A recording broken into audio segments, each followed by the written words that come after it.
Hey everybody, welcome back. It's 5:30 Pacific time here in beautiful Santa Cruz, California. Oh man, I know you wish you were here.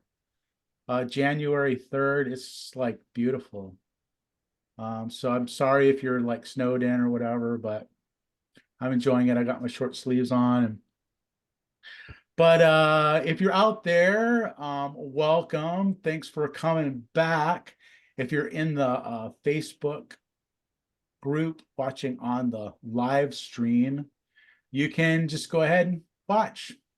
Or you can click on the link, come into the Zoom room where we're hanging out, chatting, talking about stuff. And then you can kind of get involved in the conversation if you're into that sort of a thing.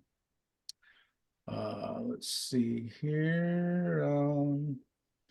Trying to think if there's anything else I need to mention other than just Happy New Year. It's our first live stream of 2024. So I'm excited, and I know you guys are too. So yeehaw. I survived the long weekend, back to work, and life is good. Well, anyway, I see that Christina is out there. I know that she's been working hard on the Shower Door Professionals Co-op. She's kind of the leading the charge of the steering committee. She's kind of steering the steerers, if you can imagine that. And what's going on, Christina? Do you have an update for us? I do. So, for better, for worse, I guess I'm leading the charge here, but things are going really well. So we're still meeting weekly. Took a little bit of a hiatus during the holiday, but we met yesterday morning. Yep.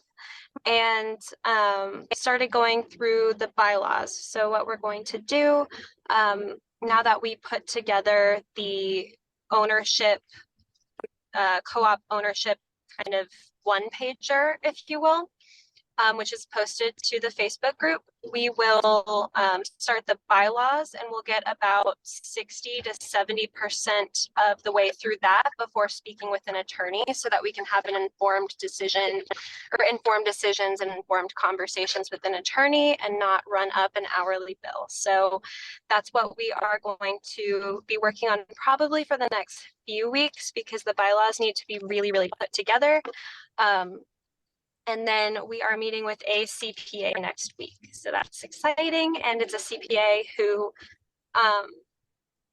works specifically with co-ops. And we got her name from the Georgia Cooperative Development Center. So she will be helping us try to figure out how to structure this business entity so that it is separate from any one business. So it is a shared ownership across all of us. So if you're interested in joining this in any capacity, please reach out to myself, to Rob Gomez, fill out the form. You can reach out to Chris Phillips. We are keeping kind of a running list of people who are interested in more information. And once we have all of the information, we will get that sent out in a nice little email blast, and also in this meeting. So I think that's it. Did I miss anything, Chris? Hello, testing 1, 2. Okay, there we are. No, I don't think you missed anything at all. I'm just curious, do we have kind of a tally of how many people have shown interest so far?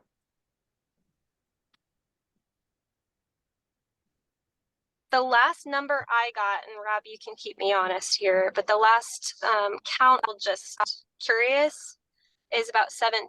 And it doesn't sound like a lot, but I can kind of understand that for right now, because there's not a lot to show, and it's kind of conceptual, and some people know a little bit about it and are just curious, and some people don't really know, so haven't signed up. So don't worry, don't panic. Like,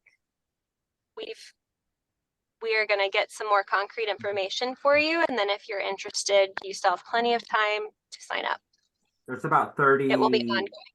There's about 34 now. All right. People that have submitted their emails for interest or have commented in some way now that I've tallied it up. And now I just need to make sure everyone gets responded to, so they can understand how they can be a part of the conversation, whether it's the weekly meetings if they want to, or just the overall input that's needed at the various stages of what does it look like? What are these qualifying, all these different variations of what a shower door co-op can do for people. So we'll try to make one hub so everyone knows how to be involved as much as they want to be. Yeah, excellent. And if you're out there and you're listening, you haven't actually, clicked on anything or shown any interest, but you are interested, this is a good time to just kind of do that. Just kind of get on board, just show that you do have some interest in it. And then that kind of helps everybody, get an idea of what's going on. I mean, I know there's not really much we're still in the forming stages of it. I don't even know what I'm trying to say here. Gosh, my brain is like a New Year's brain. But yeah, go ahead, click on the link. Let us know that you want to be involved. And then it's a good thing. And just for a little bit of clarity, when we say co-op or be involved in this or show interest, this is a referral network that we're kind of talking about. Mm-hmm. And hopefully we'll be able to grow this referral network into something a little bit more concrete, maybe an association that's recognized by the NGA, maybe, marketing, educational resources. By our powers combined, we can do a lot of great things. So. Yeah. Right. And though there aren't like vast numbers of people lining up and showing interest, the people that are showing interest are people who are, people who we know in the industry whose opinions, we really value, and they're willing to show up and kind of starting to do these, the building blocks part of the process, which is grueling. Absolutely grueling. I mean, if you're someone who started something up before, and I think probably most of you are, people who have started something, you know what that's like. In the beginning, it's slow going and it's unrewarding and it takes character. That's why everybody doesn't do it. That's why it's rare for people to be entrepreneurial, because it's, you do a lot of work, you don't see much in the early stages, but the people who are kind of starting to invest in it are people who I'm honored to be on the team with.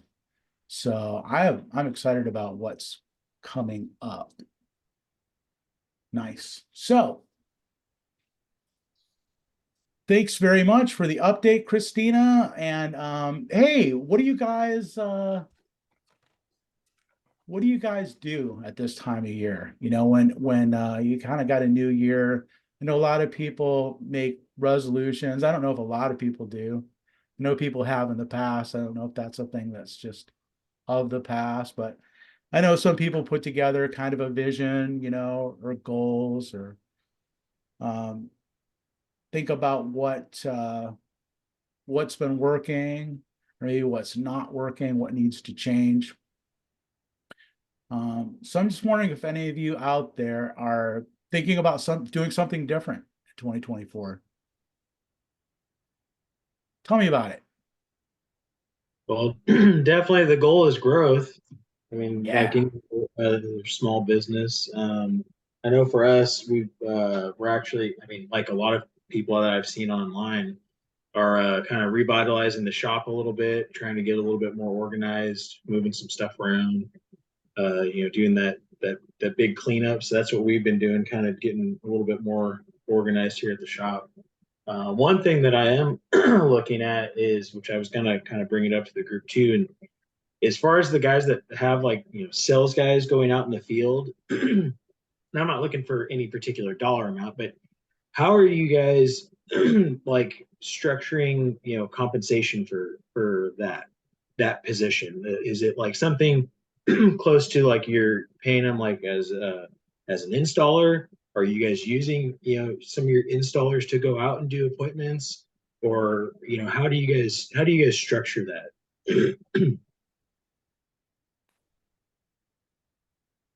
I can help if you want, Chris, or at least get it started.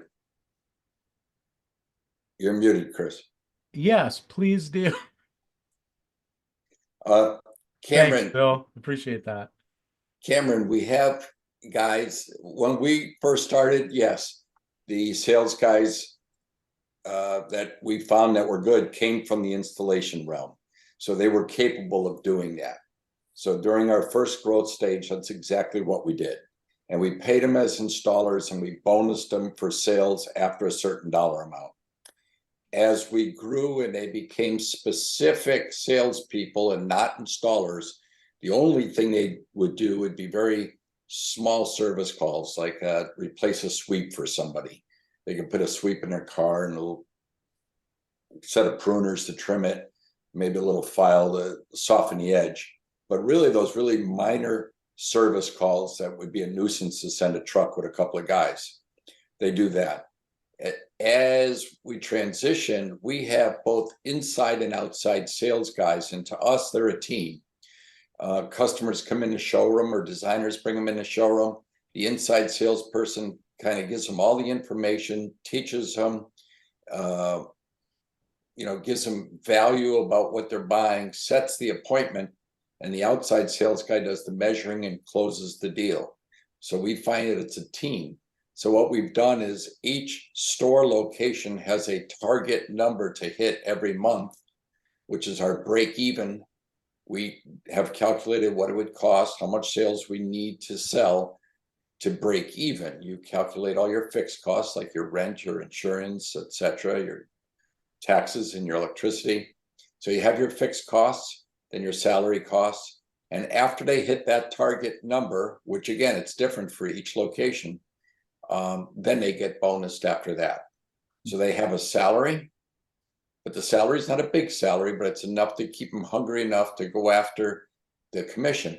But the commission does not top out. They can make as much money as possible. We want them to be very wealthy because the more that they sell, the more that we all make. It keeps everybody busy. Gotcha. So that commission, is it like a percentage based on whatever the total dollar amount is, I'm assuming, right? It's a little deeper than total dollar amount, because if you base it on total dollar amount, you don't take into the account mistakes, especially measuring mistakes. You also don't take into account what they're selling it for. So you have to have a certain margin. So they get a bonus based on the margin, and we set that margin. If they sell jobs that fall below the margin, it's a much less bonus. So to simplify it, if you gave the store $100,000 goal and they sold 1,000 doors at $10 a piece for $100,000, we're all losing money, right? So you can't set it on just revenue. You have to set it on the profit margin of the revenue generated. Right. So we have a goal set, and then based on the profit margin. And we're very open with them. They know what the margins are. They know how to calculate it. As a matter of fact, we have it written for everyone. So we're not holding anything behind them. We just want to make sure that they don't make mistakes. We're not throwing money out the window, and that they hit their margin. So if they sold a door that's more than their margin and they would have made money but made a mistake on it, that counts against that job. So by the time you get the replacement glass and whatever replacement labor it is, they may have lost money on that job. But that gets all rounded out at the end of the month. So, I mean, if they're having a good month, a few mistakes are human. It's going to happen, but it's not going to hurt them that bad. Gotcha. Okay. So yeah, that's a big mistake a lot of guys do, is just give them a flat percentage of sales. But, always look at the extremes. And the extreme here is selling $1,000 at $1 a door. Sure, they made $1,000, right? Well, no, we all lost. So we're not going to bonus them on that. Gotcha. Okay. Yeah, so they have some latitude in terms of pricing and stuff. So kind of like at a car dealership, whatever, a dealer can like sell the car for a little bit less, take a little bit less of in his margin in order just to get another car off the lot or whatever. Or he could sell it for, get that full price and then get, the maximum commission. Yeah, and we just use flat pricing. In other words, they don't get more because they sell a coating on the glass. They don't get more because they sell low iron or upgrade this or that. It's the total package. So we know how to margin it out. And they, yes, they have some flexibility. I mean, if they're going to go after a builder and a guy's going to give them 500 homes, yeah, you're not going to be at the top price. But if you average that out over 500, they'll still be within margin. Now, Bill, how do you track it? Every job has a job cost, right? We know how long the installers are at the jobs. We can calculate that. That goes into our cost, and basically know every piece of hardware that's going out on the job. Our software is sophisticated enough that when the guys sell it and order entry puts the jobs in, they're putting in every hinge, every stick of channeling, the square footage of glass, and they know what they're getting charged. So we know all our cost of goods sold. That's the easy part, and then it's the labor part. And we use averages. We're not going to penalize the salesman because an installer took an extra hour. However, the sales guy does have to tack on money if it's a high rise and the guys can't park near it and they have to haul glass up. There's a lot of variables in the matrix that we use, but it seems to work out for everybody. So you have to check the cost on every job that somebody sold. Yeah. And how much they sold it for to determine how much they're making on a per job. So in essence, they're getting paid per job. Yeah, but they still have to hit a target number to cross over the break even, right? Conversely, it sounds negative that you can subtract, but they have the right to charge more for unusual situations, a really difficult removal, having to squeeze it in on a Saturday. They can charge for the overtime or charge whatever if the customer has to have it as a rush. So there are areas where you can pick up on that margin also. Okay. Good question. So it works both ways. So, I mean, we're all talking about the average sale. You're going out on a 5-foot stall and it's a door and panel. I mean, we all pretty much know our costs right off the bat for a basic 3/8 clear. And a lot of us already know our cost on 1/2-inch clear. And it's a simple calculation to add low iron or your coating or whatever it is on top of that. You get into specialty finishes, then you can add on for that. That still all falls, into your margin. Well, as a previous sales guy, that's the way I was always paid, based on, margin and sales volume. Yeah. I mean, it kind of makes sense, right? And as long as everybody's open and transparent about it, there's no hidden costs. It is what it is, and anybody can see it. So we have no problem with that. And it seems to work out okay. Otherwise, I'd have salespeople leaving every 2 minutes. It's up to us as a company. Chris, you talk about setting goals for this year. We just had a great meeting today about setting our goals. What's our marketing goal for this year? What do we need to do to expand to get the phones to ring more? We can all see a slowdown in the industry. We're kind of lucky that we have our manufacturing, because we're getting orders from other people and we know that they're a lot slower than we are. And you just feel it. So we have our ear to the ground, and then we have to start making our adjustments. What do we have to go after? What message do we have to get? Do we have to increase our online presence, our social media presence? What do we have to do? Get into television, be creative, start giving tours to builders that we really want to do work for, and have them come and see why they should choose us as their supplier. And even if we're not their primary supplier, at least as a backup. They may have a great 10-year relationship with a very good shop. But that very good shop, something could happen. The guy's truck could go down. His supplier could go out of business. Something could happen. And I think the builders appreciate the fact that you don't mind taking a second seat to somebody. Mhm. And it's good to know they have a backup in case they need it. And somewhere along the line, it's going to happen. They're going to drop the ball somewhere. And you're going to get that call. Yeah. Yeah, it's the truth. What goes around comes around, and it's like, it's just a matter of time before you get a call back from, that contractor. There's contractors we've done work for in the past, and then they decide to try somebody else for a while. Maybe they've got a lower price or something, or Yeah. make promises, to do it faster or something.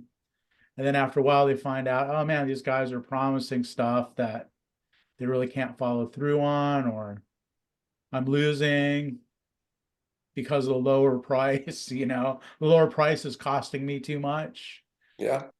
And And then it's sometimes it's not even price. It's they swap because this guy's girlfriend works at a different glass shop, sure, and it's a personal relationship. And sure, you're not going to step in the way of that. yeah, You're going to let it play out. If it works, okay, it works. It's the way it goes. I do business with relationship people also. I've got insurance guys calling me on a daily basis trying to get our insurance business or whatever other type of business they could sell. But once you build a good, loyal relationship, just like you are with your suppliers, you don't want to move unless something happens. yeah, absolutely. So now, you, Bill, being a fabricator yourself, Yeah. now, do you guys sell to other shower door installers? Yeah. A lot. That's interesting. So how do your customers feel about the fact that you guys are kind of like competitors and suppliers at the same time? Well, we don't supply any hardware to any of the local shops. We'll sell glass. So we'll be like a glass supplier. I'm only selling hardware to select people Okay. in select locations. And we do. There's a few guys on this group that are using our hardware, but they're not infringing on where we have our affiliate stores set up or any of our personal stores set up. But I sell a lot of glass to most of the competitors in this area. How do they feel about it?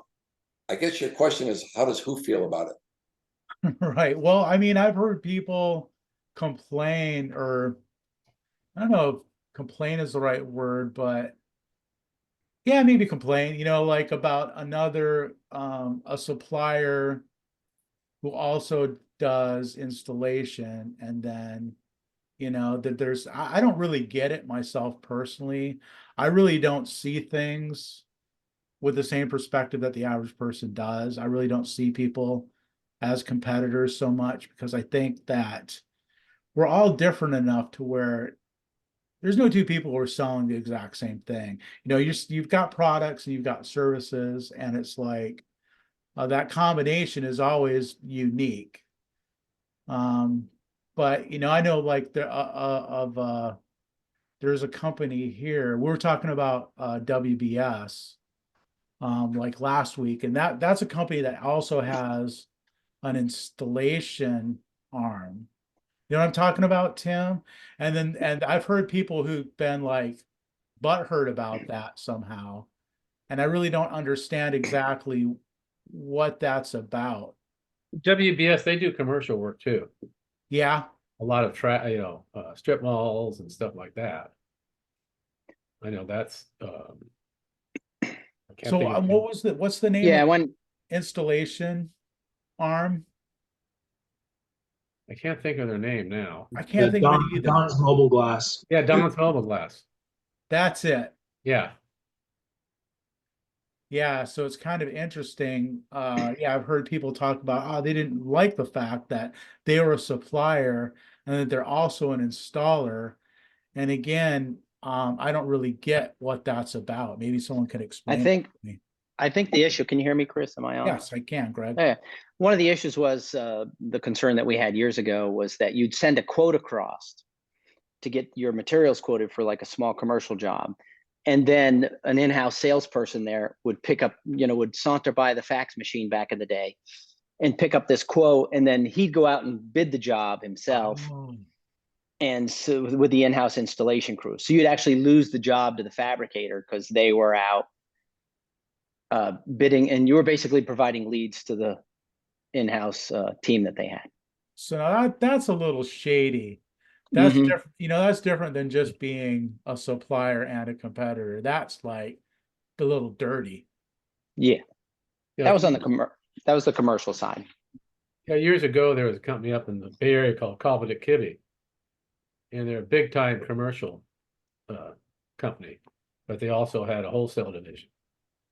And we'd buy from them, but the minute they stepped foot on the peninsula, that was the end of it. When they came down here and did work. And one of our other suppliers that they did a lot of commercial work, they would buy from them. And as soon as they bid a job and took it away from him, he canceled every order he had with them, and that was it. See, we didn't have that. We had guys say, I don't want to buy from D3 because ultimately it goes into the Dolphins' pockets and that's only building their empire. And I don't want to support that. I get that. Yeah. Not a problem. But if you really look at it, they're competing against my shower door, right? They're in the same customer's house. That customer's getting 2-3 estimates. Once the customer makes a decision who they're going with, now he's already won the job.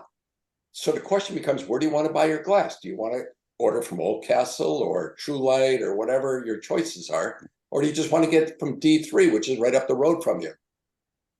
That's the bigger issue. So some of the guys say, yeah, but you own D3 and, you're still making money on it. And that's feeding my competitor.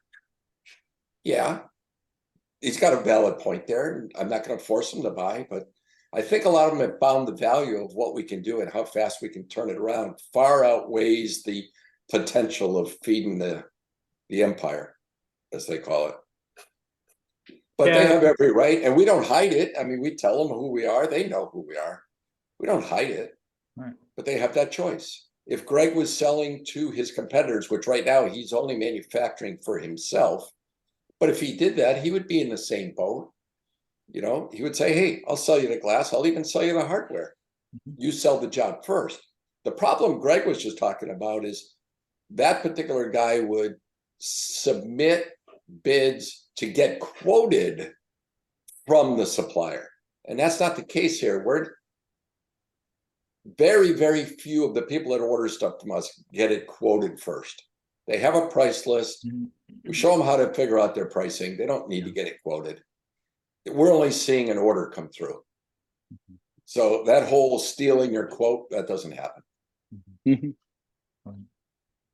Greg, am I pretty accurate in what you're talking about? I mean, you're spot on. In the commercial world, which I was in for a while before I smartened up, there's just the commercial storefront business is just absurd. I mean, you're the bank, the whole drill, and then so you'd send in a quote to the supplier, and then they would, then they were a separate division, the installation crew. But of course, what really was the salesperson would go over and rifle through the quotes to see if he missed anything. But in the commercial world, usually they were putting bids out to everybody. It was only the negotiated stuff that you were opening yourself up to. But we don't live in that world anymore, so it's very, very much better. Paid at the end.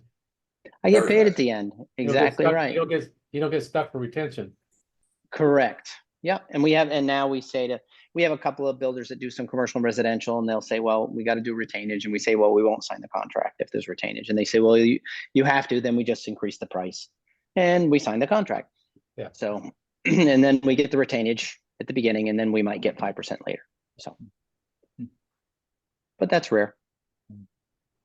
So we did have some exciting news tonight. Ooh. Let's hear it. Brian, are you on microphone or are you quiet? Well, I was, but I'm not now. Brian and I have been talking for the last 3 or 4 months. And we've come to an agreement, and we actually, Clinton Glass is acquiring Premier Frameless Shower Glass. So we closed on it a couple days after Christmas. Brian's retaining some ownership of the company, so he'll be staying on board. So he's retaining some ownership, and the goal is to grow the Chattanooga market. And we'll, the sad news for Brian is he doesn't have to lift heavy glass and install it anymore. And we will, Terrible news. yes, terrible news. And Yeah. and what it allows us to do is fabricate and install stuff in Chattanooga, and allows Brian to spend more time talking to customers and less time installing. That's fantastic. So Nice. happy. Congratulations, you guys. That's Congratulations. awesome. That's great. Good for you guys. Well, Yeah, thank you guys Mike. look like a good team, man, to me. Watch out, Well, Brian- Tennessee. Yeah, and Brian's, I mean, you guys know Brian's terrific, and I know for him, it's a little bit more difficult adjustment. I'm going to speak for him. He, because obviously you go from being the boss and taking care of everything to not having the control that you had before. Not that he won't have some, but but the attractiveness that I think that worked for both of us was that there's a larger reward at the end of the day as we grow that company, as he's part owner of that company, and we can accelerate that with our installation crews, and so it's very exciting. That is exciting. Awesome. So, Yeah, it's- so and Brett, it's good for knowing both. both of you guys really well, I'm so happy. Like, it's a great partnership. Yep. Great partnership. Yeah, so thanks, Greg, Bill. are you creating, you've acquired Premier Glass. Are you changing the name or leaving it Premier? And are you running it as a separate company? All great questions. We're leaving the name, but we're using it as it'll be a sub name of the company. So it'll actually be one company, but there'll be a sub, for Division. banking purposes, division, correct. They'll allow, the customers will write a check to the same company name, Premier Frameless. The van will stay the same, etc. So, but we will, and so we've been in talks about how to leverage the Clinton Glass name. Nobody knows it in Chattanooga, so you're not really leveraging that. You're leveraging more of the in-house fabrication and installation. So the goal for me is we've got Knoxville, now Chattanooga. We've got a great situation here where we can build. You really need a business that's been around and has set a reputation and just has kind of hit a ceiling on growth. And that's Brian's situation, and that's not an insult. It just is very hard to grow a company. And so Brian was being pulled in 100 different directions, of course, running a business by yourself, but he'd done it well for 15 years. And a lot of places don't make it 2 years, as you know. So it says a lot about Brian that he was able to make it go for 15 years. And so I think it's poised perfectly. So, and then we'll see about Tri-Cities, which is up north. That's really what I'd like to eventually do, is see how this goes. But you really need a combination of Brian and the established business. You can't just go in and buy it and then clean house and replace everybody. It's really, you got to have the right personality. And that's what I enjoyed meeting. And really, it's this shower door group that brought this together. So, Wow. so I That's want to thank absolutely everybody true. on the group. Yep. So Chris gets a broker fee? Is that what you're saying? I'm sorry, I can't. Send me a fruit basket or something. man. Yeah, Well, So Brian, congratulations. I'm sorry. Well, I thank you, wear, Brian. I I wear a interrupted you. large t-shirt. A large. My size is large, so. No, I was just Awesome, going to say guys. earlier, this is it's a great thing for both of us. And I get the privilege of taking off a whole bunch of hats and not putting them back on again. I don't mind installing, but I'm not going to miss installing. Mhm. Word. That's going to be okay. So no, I'm excited. I'm very excited. And somebody mentioned earlier about cleaning shop. Yeah. I've got 15 years worth of stuff. And hey, if any of you guys need glass racks, I'm the guy. Anyway, I've got a whole bunch of stuff that I need to get rid of and clean shop and whatever. But no, I'm looking really forward to all of this. It's a good thing. How many employees are part of that package? Brian had 3 employees, but there's just 1 are part of the package. That's me. Okay. But the other 2 are staying on. No, the other 2, there was, Brian, do you want to elaborate or want me to elaborate? No, go ahead. I mean, Okay. really, the long and the short of it is their jobs were absorbed. I mean, that's the best way to say it, right? So we had a part-time helper on the install side. And so we'll be handling installation. And then the office person is we're going to handle all the office stuff. So we handled what I thought was a pretty generous severance package to make sure that everybody was happy. Good. That's Yeah. wonderful. It's wonderful. Yeah, because you don't want to go in and be rude or mean or anything along those lines, but there's just duplication at that point. So So will the We'll be- installation be coming out of Knoxville? correct. Crew's coming out of Knoxville. Yep. And So it's an what's hour and a half. What's your distance? Hour and a half? Yes, correct. Okay. Yeah. Very good. And what's the furthest you go, Bill, by the way? Is everything come out of D3 no matter where you go? Yeah. Okay. Comes And out so of you D3. ship Yeah. it once a week or once a day, or the crews load up and hit the road and go to Orlando, or is it trucks delivered to Orlando once a week or They go to Orlando twice a week. twice a week? Okay. Go to Orlando and Boca twice a week. Tampa three Yeah. times a week. Nice. Wow. Beautiful. But it's going to work out perfect for you. An hour and a half is very doable. Yeah, and you know the area. I mean, East Tennessee is just 75 north south, so it's not like you're. Billy and I are pretty close, but we're a gazillion miles away from each other because the roads to Asheville back and forth are very windy. I know that firsthand, believe me. Driving that stupid camper. Yeah, nobody ever goes, I got a quote from somebody in Asheville. You know, that I never hear. Yeah. Billy's in a great spot.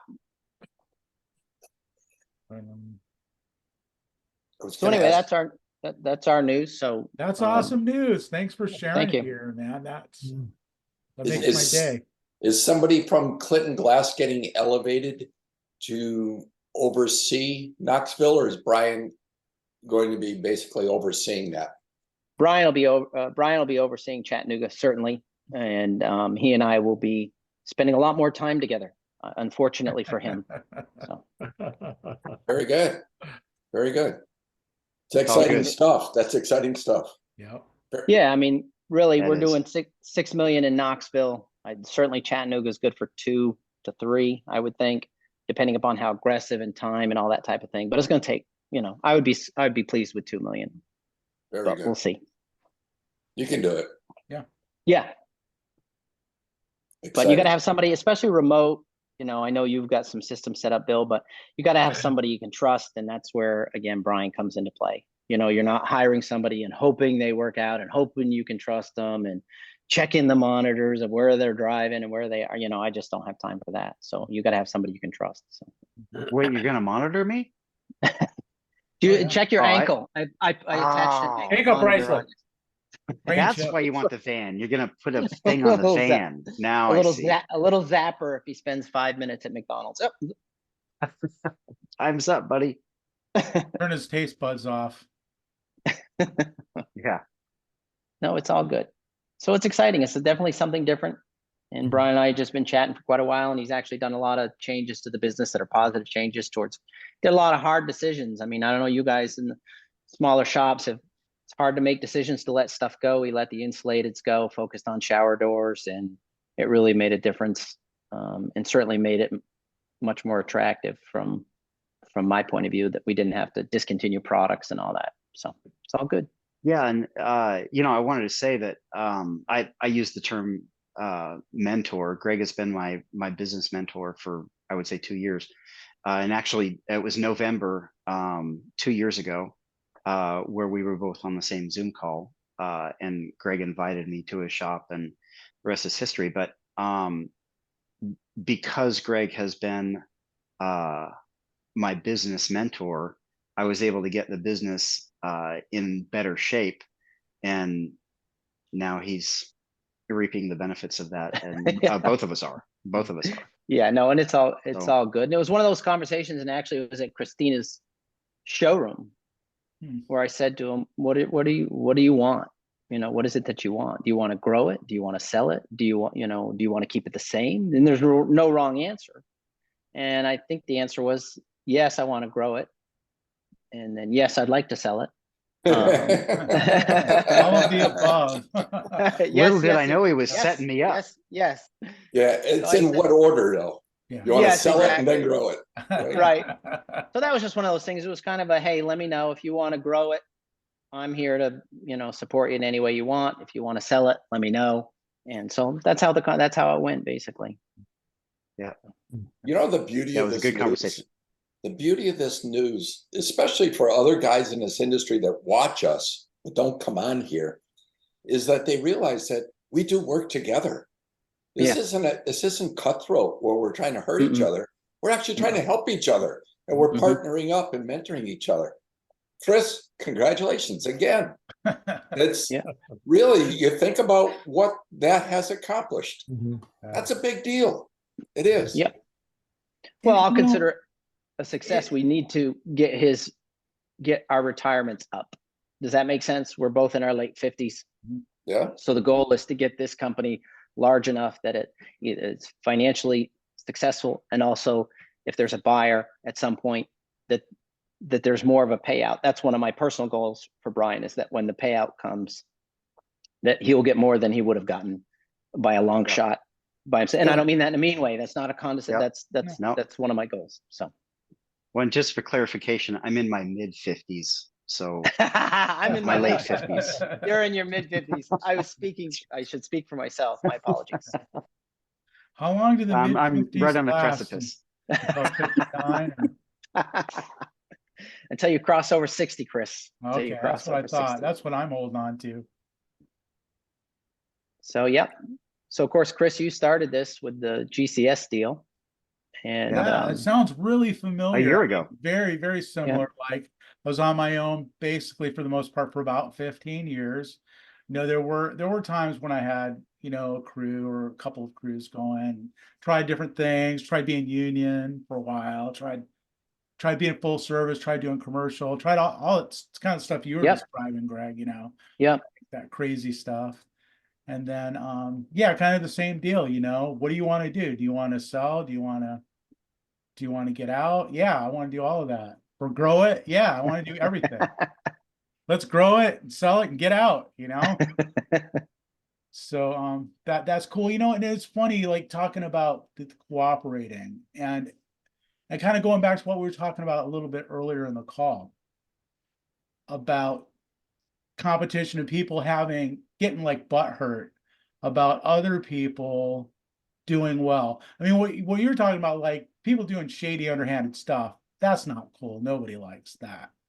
But the idea of like, oh, Bill's going to make money on this deal, and it's like that, and I don't like that.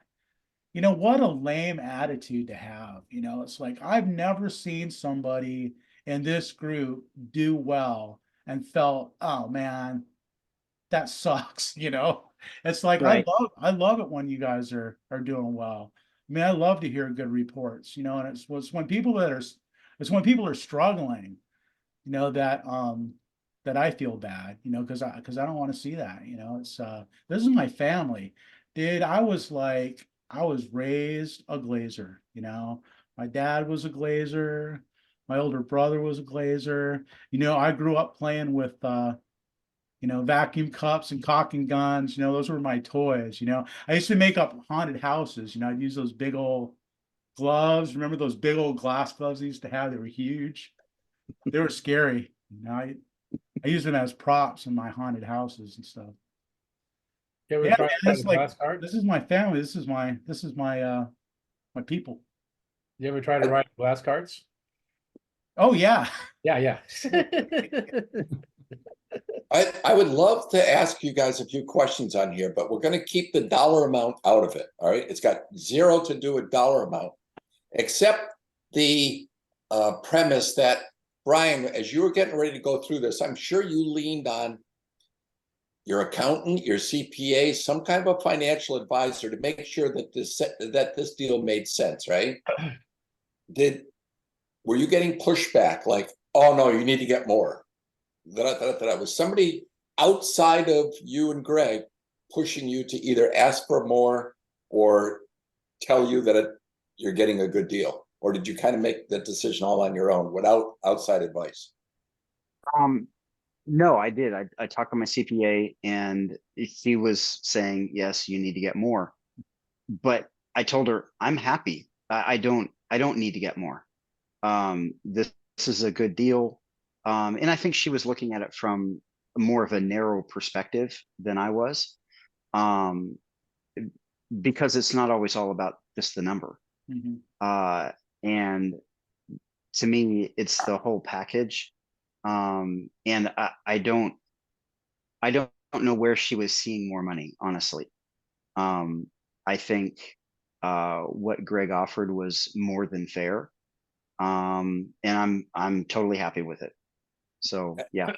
That's an answer I love to hear, because outside people don't understand your business, your job, your role, your headaches, and what this brings to your quality of life. To take that burden off, you're going to live longer, you're going to be happier, you're going to have a whole new outlook on things, totally new outlook on things.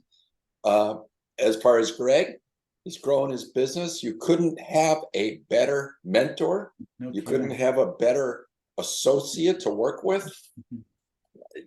You're probably going to end up at the end of this 3-4 times what you could have gotten, you know, had you put your business for sale. And you're going to feel really good about it. Yeah. And you're going to feel really good about it. Good for you. And the way I put it is, you know, Greg is taking this where I have wanted to take it. Do I have the ability to get it there? Probably. But it would have taken a lot longer. And it's the right thing at the right time. Yeah. So. Yeah. If there's any way we can be of any help to you guys, I don't think you need it, Brian, because Greg is extremely astute. But if there's anything that happens that you need it, feel free to reach out. Really I happy. appreciate it. No, Greg has been great through this whole thing. And I mean, like I said, for 2 years, he's been mentoring me. So it's all good. I'm very happy with the way everything's gone. I can honestly tell you there's nobody on this Zoom call tonight that I would say stay away from. So really, no matter who you partnered with, there isn't anybody on here I'd say, no, that guy's shady. Yeah, that guy's trouble. Yeah. It's I would not say, the Bill, case. on my end, there were a couple of things I wanted to make sure that his wife Sue was comfortable with everything. So, you know, the spouse's job is to protect the husband or wife, which is obviously they're, you know, and they're that voice when somebody's excited about something that can go, hey, wait a minute. So that was one thing. They both came up, visited the shop, and basically it was a good, fun meeting. It was basically, I said to his wife, I said, what are you concerned about on this possible deal?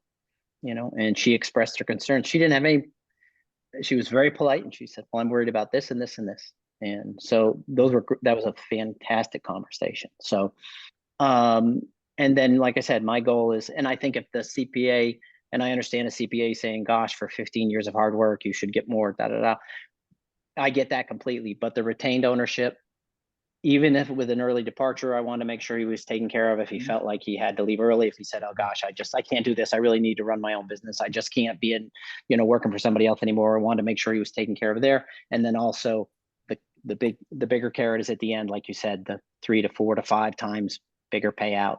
That's my goal for him. I want him 3 years, 5 years from now to look at me and say, this was a huge positive decision that I made. No doubt at all. You're positioned well. I mean, look at the months we've been listening. He was having problems with his supplier. That takes that off the plate. Yep. Greg, what's some of your strategy to grow that to 2 million? I mean, obviously Brian's got a presence in that market and has been for a lot of years, but I just maybe talk about that. Do you have a strategy about how to hit that number? Yep, is a good point. Obviously, you get a closing percentage, which is probably, I don't know what your guys is. Ours is about 2/3. And what Brian's done is he's had a lot of contacts with builders over the years. He's had a lot of contacts with different customers over the years, but he's been pulled in so many different directions that he hasn't been able to either keep up with certain builders or he hasn't been able to follow up with certain builders.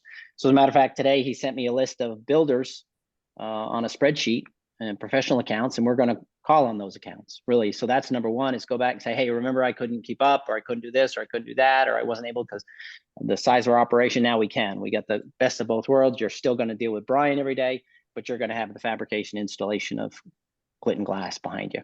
So calling on those accounts, we're going to do the usual stuff, home shows, do some, I'm not a big fan of internet stuff, but I think it's a necessary evil. We'll be doing the Google type searches and stuff like that, but really a lot of calling on accounts and builder accounts. And then we'll see about some local, like Mint magazine or something. We'll see. So that's the plan. It's kind of a thumb media, shoe leather, and then your home show type stuff. And we'll get growth out of it. We'll get growth out of it. I'm not, it's really, it's referral business.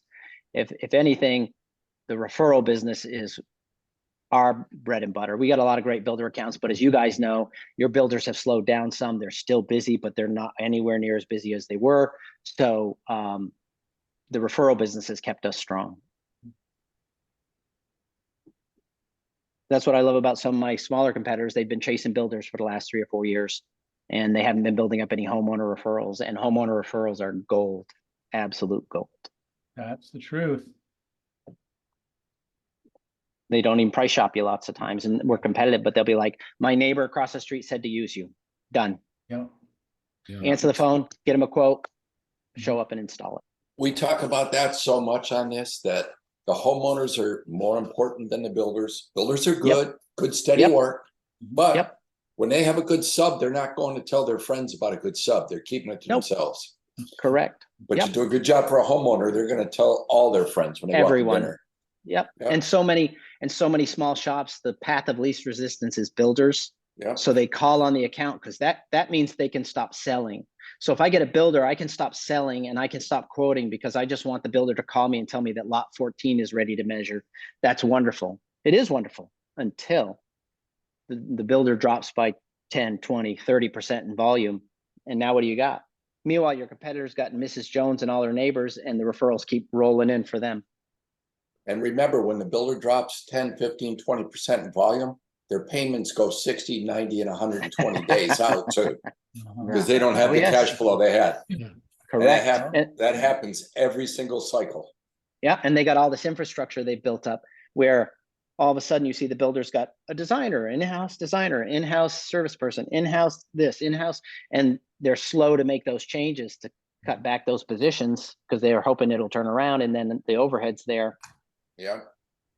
Yep. We've been through, 3 cycles like that.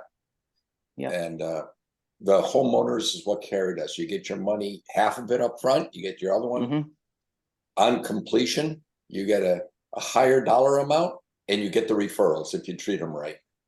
Yep. And people think they're a pain and that type of thing, which I love. That's right. Yeah, stay away from them. That's right. Yeah, stay away from them. They're nothing but trouble. You need to get the easy work from the builder. Right. Yeah. It's like when I moved to Santa Cruz, I saw his bumper sticker on a car. It said, "Surfing sucks. Don't try it."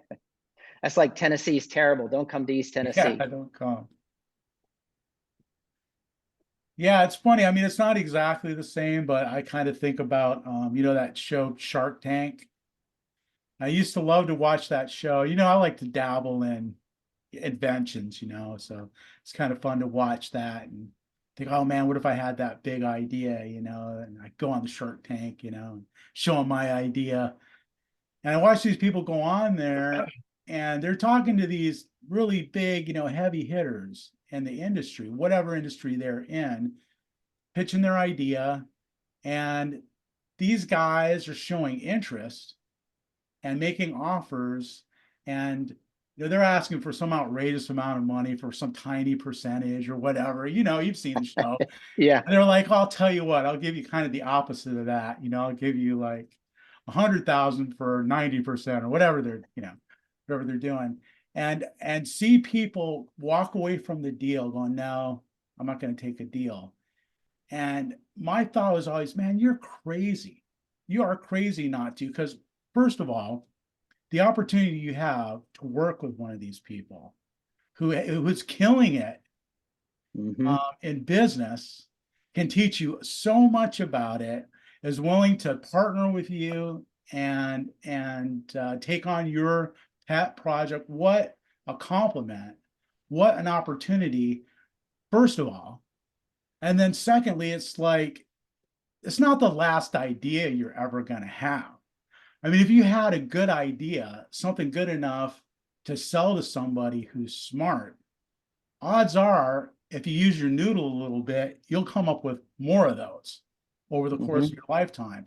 So just the opportunity to go out there and do something, and you're getting an opportunity there that most people never get.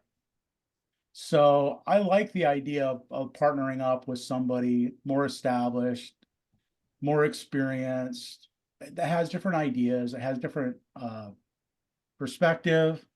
And, you know, maybe it'll work out great. Maybe I'll hit it big, or maybe I won't. Maybe I'll just walk away with what I came in with, you know, but I was happy when I started, you know, I had enough when I came into the game. I'm grateful for all that I have. And I'm a rich man, richer than a lot of people who have 10 times the money I have. Because, you know, I'm happy, and I've got love, and I've got relationships, I got friends. Look, I got all you guys here and gals too.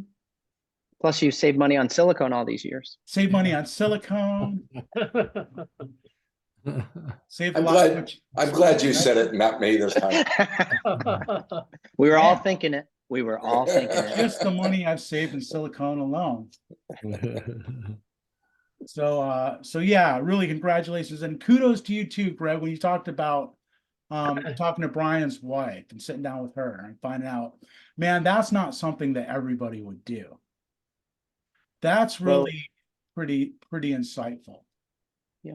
Well, she, you know, we know she has his back, and I wanted to hear what her concerns were, and they were very good concerns. And so we put everything in writing and got it over to them, and they were very good. So I'm super excited. The bigger question is, did Brian ask your wife if it was okay? I didn't do that. No, No, he did not. And the second thing is there an Aubrey's in Chattanooga? Is there an Is Aubrey's? there an Aubrey's? Yes, Yeah. there is. Oh, there you go. That's a win. Yes. We'll have to meet and all have a dinner there. That, you know, the other thing about Greg talking to Sue is there's the crazy wife test, right? Because if you talk to the guy or whoever, crazy spouse test, you know, and you're like, all right, let's go. And then you hire him, and then they've got a crazy spouse, and now you don't know what's going to happen, right? Well, so then you interview the spouse, let's go out to dinner. And then if you don't get the deal, then, well, it was the crazy spouse's fault. It wasn't mine. I would love to tell you that was the deal. That was not the deal at all. I knew that if she put up with you for 15 years running her own business, that there was no way she was crazy. Good call. But she was ready. Yeah. She's like, you take the deal. We're out. Nice. Very good. Yeah. She gets her husband No, back good. at night. Absolutely. Keep us informed how this goes. Okay. You know, We will. I see nothing but upside. Nothing but upside, as long as that hour and a half travel, and that's not a lot. We're already doing an hour and a half north, so we already got experience with it. So it's not gonna be the issue. Fantastic. Well, I can't stay any longer. I got to say goodnight, guys, but really happy to hear that. Gets the New Year's off to a great start. Yes, Thank you. absolutely. Yeah, you know, I need to get going too. I'm going to go to the airport and pick up my wife. She's been out of town, so I miss her a You lot. could do that. She might have been trying to sell your business, Chris. One can only hope.